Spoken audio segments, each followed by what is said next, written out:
이런 오스틴의말로 잘 사는 것으로 자기 친구들에게 복수를 한 셈이죠.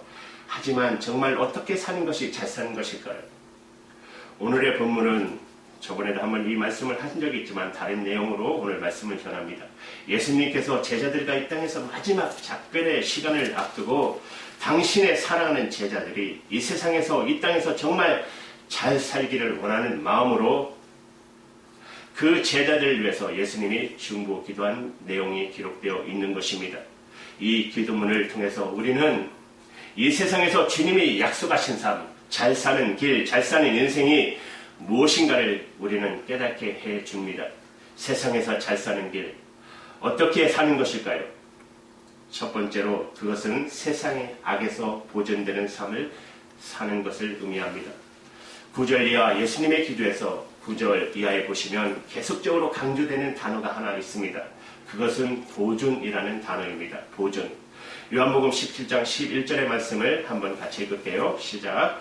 나는 세상에 너희 아니하나 저희는 세상에 있사옵고 나는 아버지께로 가오나니 거룩하신 아버지여 내게 주신 아버지의 이름으로 저희를 보존하사. 그 다음에 12절의 말씀도 같이 읽을게요. 시작. 내가 저희와 함께 있을 때 내게 주신 아버지의 이름으로 저희를 보존하와 지키었나이다. 여기서 강조된 보존이라는 것은 도대체 무엇의 보존일까요? 여러분 이제 15절의 말씀을 함께 읽겠습니다. 시작. 내가 명하는 것은 저희를 세상에서 데려가기를 위함이며 오직 악에 빠지지 않게 보존하기 위함이니이다. 여러분 무엇으로부터의 보존이죠? 악으로부터의 보존. 사랑하는 여러분 그렇습니다. 맞습니다. 악으로부터의 보존입니다. 그래서 우리 주님은 당신의 제자들에게 여러분과 저에게 기도를 가르치시면서 그 기도가 뭐죠? 주기도문 아닙니까? 주기도문을 가르치면서 마지막 대목에 다만 악에서 구하옵소서라고 기도하라고 가르치셨어요. 여러분 생각하는 것, 여러분이 생각하는 것보다 이 세상에서 우리를 둘러싸고 있는 악의 세력은 매우 강하고 강력합니다. 우리가 경험할 수 있는 모든 악의 배후에는 또한 사탄, 악마가 맹활약을 하고 있다고 성경은 가르치고 있습니다. 만약 우리가 이런 악마의 미혹에 무너지고 그래서 악에 빠져서 살아간다면 그런 인생이 잘 사는 인생이겠어요? 인간의 가장 중요한 생존 본능의 하나는 우리가 이 땅에서 되도록 오래오래 보존되며 장수하고 사는 것일 거예요. 그래서 우리가 부르는 여러분 애국가조차도 대한 사람 대한으로 길이 보존하세라고 기원하고 부르지 않습니까? 그러나 여러분 생각해 보세요.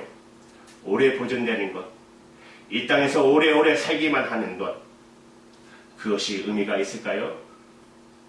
누군가가 어떤 사람이 오래오래 이 세상에 살면서 나쁜 짓만, 악만 행한다면 그것이 바람직한 생존일까요? 그래서 생긴 사자성어가 있잖아요. 수족다욕. 오래 사는 것이 오히려 욕이다라는 말이에요. 저는 하나님 앞에 가면 최근에 질문하고 싶은 강력한 질문 하나가 제 마음속에 있어요. 우리나라를 보면 남북으로 갈라진 안타까운 우리들의 마음. 여러분들도 마찬가지일 거예요. 저 북녘 땅의 백성들의 정말 도탈에 빠진 우리 백성들.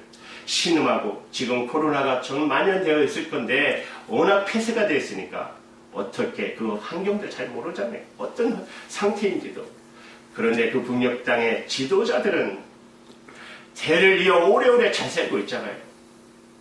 하나님 왜 그들을 버려두십니까? 여러분 그런 질문 해보신 적 없습니까? 그런 질문이 생기죠. 이 악한 지도자 혹은 악인의 장수는 결코 이 세상의 플러스가 아니잖아요. 제가 설교 말씀을 준비하면서 그런 질문을 잔뜩 갖고 성경 묵상을 하고 있었는데 잠언 말씀이 떠올랐습니다. 아, 내 마음을 아시고 하나님이 나한테 아마 이 말씀을 주셨나 대답하시는가 보다. 여러분 잠언 24장 1절의 말씀입니다. 같이 읽겠습니다. 시작. 너는 악인의 형통함을 부러워하지 말며 그와 함께 있으려고도 하지도 말지어다. 그리고 여러분 이어지는 잠언 24장 19절의 말씀도 같이 읽을게요. 시작. 너는 행악자들로 말미암아 분을 불지 말며 악인의 형통함을 부러워하지 말라. 그 다음 절 20절입니다. 같이 읽습니다. 대저 행악자의 장래가 없겠고 악인의 등불은 꺼지리라. 그래도 질문이 생기죠. 언제 꺼져요? 우리 장로님 2022년에 꺼진다고 했는데 한 1년 남았습니다. 그 등불이 악인의 등불이 언제 꺼져요? 3대를 거쳐서 이 젊은 친구는 오래 가지 않겠지 생각했는데 지금 오래 버티고 있잖아요. 그 질문에 하나님의 대답은, 저에게 주신 대답은 시편 37편 1절에서 3절의 말씀입니다. 같이 읽을게요. 시작. 악을 행하는 자들 때문에 불평하지 말며 불의를 행하는 자들 시기하지 말지어다. 그들은 불과 같이 속히 계획을 향할 것이며 푸른 채소같이 세장할 것이로다. 여호와를 위하여 손을 행하라. 땅에 머무는 동안 그의 성취를 먹을 거리로 삼을지어다. 저에게 주신 하나님의 말씀은 이겁니다. 악인들이 오래 사는 것, 그것 때문에 너 불평하고 컴플레인 하지 말고 너나 잘해라. 너나 잘해라. 너나 선을 행해라. 그런 의미에서 제가 부족한 점 사과하겠습니다. 잘못했습니다. 여러분에게. 이렇게 하나님 말씀하시는 것 같았어요. 분명한 것은 이것입니다. 분명한 것은 이건데 잘 사는 인생, 그것은 악으로부터의 보존받는 인생이라는 것이에요. 그렇다면 사랑하는 여러분, 우리가 우리의 자녀들, 우리 가족들을 위해서 기도할 때 자녀들이 가족들이 악에 빠지지 않고 혹은 제 유혹에 빠지지 않고 보존되도록 여러분들이 가족을 위해서, 자녀를 위해서 기도하셔야 된다는 것이에요. 잘 사는 것만 기도하지 마시고 우리 자녀들이 제발 악에서 빠지지 않게 꼭 기도하셔야 합니다. 정말 기도하셔야 됩니다. 세상은 다 앞으로 더 악해질 것입니다. 선과 악이 구별도 없어지는 세상이 되어버렸어요. 또한 여러분 자신을 위해서 기도하셔야 합니다. 악에서부터 보존되는 인생을 살게 해달라고. 그것이 이 세상에서 잘 사는 길이기 때문에 그런 것입니다. 여러분 잘 사는 길, 이 세상에서 어떤 인생일까요? 주님이 약속하신 두 번째는 세상에서 주님의 기쁨을 충만하게 누리는 삶, 그런 삶을 살 수 있어야 한다는 것입니다. 우리가 잘 사는 인생, 잘 사는 길, 그러니까 지금까지 강조한 것은 죄 짓지 않고 악에 빠지지 않는 삶, 그러니까 죄에 빠지지 않고 악에 빠지지 않게 해서 이것도 안 하고 저것도 안 하고 그런 인생을 사는 거 너무 소극적이잖아요. 잘못하면 죄 짓고 잘못하면 악에 빠지니까. 그러면 이것도 하고 이것도 하지 말고 저것도 하지 말고 그럼 뭘 해요? 너무 재미없잖아요. 그런데 오늘 말씀 13절 말씀에서 예수님이 계속 우리를 위해 제자들을 위해 기도하시면서 이 말씀이 포함되어 있습니다. 여러분 13절 말씀 같이 읽겠습니다. 시작. 지금 내가 주께로 가오니 내가 세상에서 말을 하는 것은 저희로 내 기쁨을 저희를 충만히 가지게 하려 함이나이다. 아멘. 내 기쁨이 그들 안에, 내 제자들 안에, 나를 믿는 자들 안에 그 기쁨이 있어서 기쁨을 충만히 누리게 하옵소서. 이렇게 기도하셨어요. 기쁨이 충만한 인생을 사는 것, 그게 우리를 향한 주님의 기대인 것입니다. 죄 안 짓고 죄악에 빠지지 않고 여기만 구간된 것이 아니라, 여러분 우리가 죄 안 짓고 악에 빠지지 않으려면 우리는 이런 생각을 할 때가 많잖아요. 그것 우리가 하기 쉽나? 빨리 세상 떠나야지. 그런데 주님은 아니다. 내가 기대하는 삶은 그런 삶이 아니다. 15절의 말씀을 보십시오.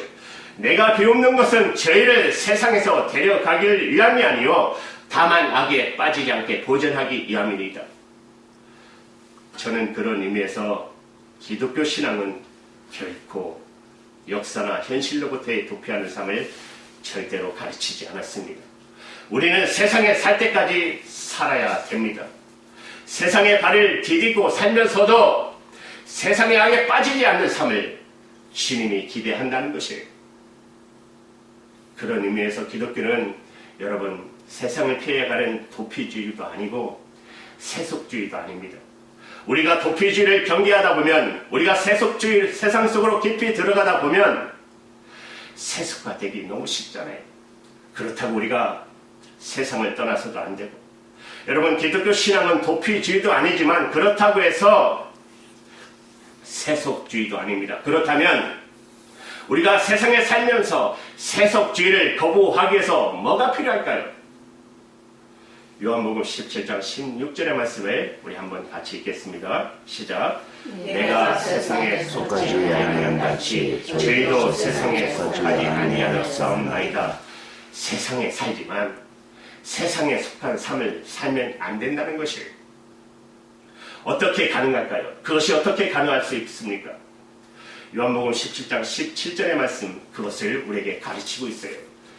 이 말씀도 같이 있습니다. 시작. 저희로 진리로 거룩하게 하옵소서. 아버지의 말씀은 진리입니다. 그러니까 죄 안 지려고만 하지 말고 말씀 붙들고 살라는 거예요. 이 말씀, 그러면 거룩한 삶을 살 수 있다는 거예요. 왜? 하나님의 아버지의 말씀은 진리니까. 이 진리를 붙들고 살면 거룩함을 이루어 나갈 수 있다는 것이에요. 우리 자신을 세속에서 지킬 수 있게 된다는 것이에요. 말씀을 붙들고 살면 그뿐만 아니라 세속화에서 나 자신을 지킬 뿐만 아니라 한 걸음 더 나가서 주님의 기쁨을 누리는 삶이 약속이 되어 있다는 말입니다. 여러분, 우선 우리가 하나님의 말씀, 하나님 아버지의 말씀으로 예수를 믿었을 때 우리는 놀라운 구원의 기쁨을 체험하지 않았습니까? 예수님을 인격적으로 나의 구주와 주님으로 내 마음속에 받아들이고 믿는 그 순간 하나님의 말씀은 우리가 구속함을 받았다고, 우리가 죄사함을 받았다고 가르치고 있어요. 그때 우리 입에서 흘러나오는 찬양, 제가 좋아하는 찬양인데요. 내 죄사함 받고서 예수를 난 뒤 나의 모든 것 편했네. 지금 나의 가는 길 천국길이요. 주의 피로 내 죄를 씻었네. 나의 모든 것 변하여 그 피로 구속받았네. 하나님은 나의 구원 되시오니 내게 정죄함이 없겠네. 이 구원의 기쁨, 구원의 기쁨을 노래로 찬양한 노래인 것이 아닙니까? 그뿐만 아니라 내가 구원받는 그날부터 우리는 주님과 동행하는 삶의 기쁨을 누리게 됩니다. 주님과 함께 걷는 삶을 살아요. 여러분, 이런 찬송 기억나시죠? 저 장미꽃에 이슬 아직 맺혀 있을 그때 귀에 은은히 들리니 그 주 음성 분명하도다. 주님 나와 동행을 하면서 나를 친구 삼으셨네. 후렴이 뭐예요? 우리 서로 받은 그 기쁨을 알 사람이 없도다. 세상 사람은 몰라요. 주님과 동행하는 이 놀라운 기쁨을 절대로 몰라요. 제가 또 좋아하는 찬송이 있어요. 내 영혼이 은총이고, 이 찬양은 부르기가 쉬워서 그런지 좋더라고요. 내 영혼이 은총이고 그렇게 하니까 중한죄짐 벗고 보니 슬픔 많은 이 세상 뭐예요? 천국으로 하도다. 할렐루야 찬양하세. 주 예수와 동행하니 그 어디나 하늘나라. 이런 주님과 동행하면서 우리의 모든 삶의 현장에서 그분의 인도를 경험하는 놀라운 기쁨의 삶, 이보다 더 잘 쓰는 인생이 있을까요? 그리고 더 나아가 우리 주님은 당신의 제자들이 살아야 할 삶의 모범으로서 어느 날 이런 기도를 통한 모범을 보여주셨습니다. 그분이 성령을 통해 하나님과 교통하는 기쁨의 삶을 기도로 보여주셨어요. 누가복음 10장 21절의 말씀을 보세요. 그때 예수께서 성령으로 기뻐하시며 이르시되 천지의 주제신 아버지여. 그분의 기쁨은 성령으로 말미암은 기쁨이었어요. 주님은 아버지를 부르면서 아버지와 교통하는 기쁨을 누리셨어요. 여기 주님이 누리던 성령을 통한 아버지와의 교통의 기쁨, 성령의 기쁨. 그런데 예수님을 따라오는 제자들이 동일한 기쁨을 누리며 이 땅에서 살 수가 있다는 것이에요.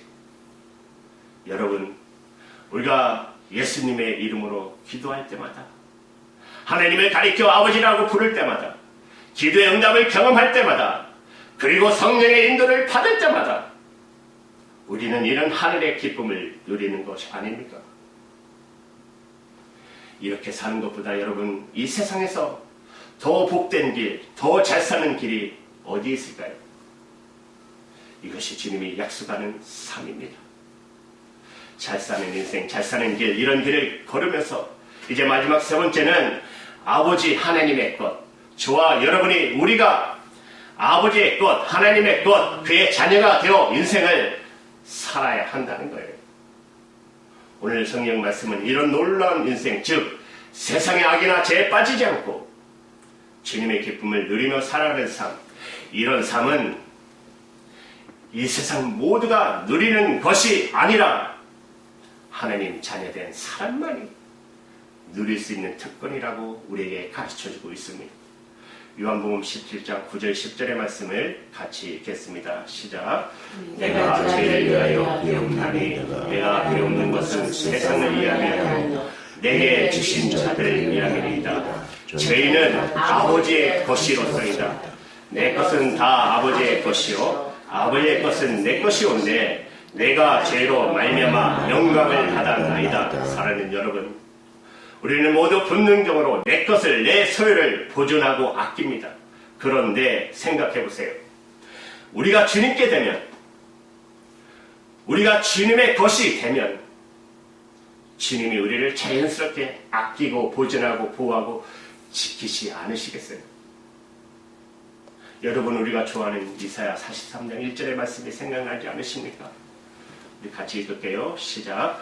야곱아 너를 전시하시오 여호와께서 지금 말씀하시느니라. 이스라엘아 너를 지으시니라 말씀하시니라.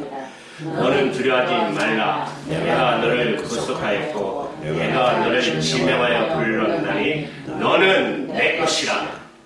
너는 내 것이라. 하나님의 선언이 뭐예요?